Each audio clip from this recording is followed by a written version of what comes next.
আজি বৰপেটা ৰোড পৌৰসভা আৰু বৰপেটা ৰোডৰ স্থানীয় ৰাইজৰ সহযোগত মই নতুনকৈ এই ভৱানীপুৰ সৰ্বগড় বিধায়কৰ উপৰিও অধ্যক্ষ হিচাপে নিৰ্বাচিত হোৱাৰ বাবে তেওঁলোকে মোক আজি সম্বৰ্ধনাৰ বাবে আজি মোক নিমন্ত্ৰণ জনাইছিল।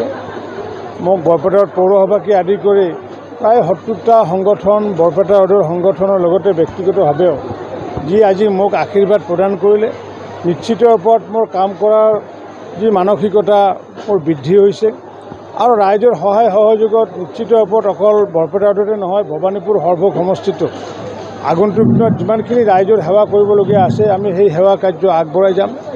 আমি যিহেতু শাসনত ক্ষমতাৰ বাবে নাহোঁ, শাসনত আহোঁ আমি সেৱাৰ বাবে, গতিকে সেই সেৱা কাৰ্যৰে যিমানখিনি কাম কৰিবলগীয়া আছে নিশ্চিত ওপৰত কৰিম বুলি মই আশাবাদী।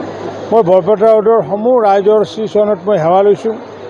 বৰপেটা ৰোডৰ এই টাউনখনৰ ৰাইজে বোধহয় অসমৰ ভিতৰত সৰ্বাধিক ভোট দিছে। কাৰণ কিয় যে আমাক প্ৰায় 89% ভোট, বৰপেটা ৰোডত যিমান ভোট আছে তাৰ ভিতৰত যিমান পল হৈছিলে তাৰ 89% ভোট আমাক প্ৰদান কৰিছিলে।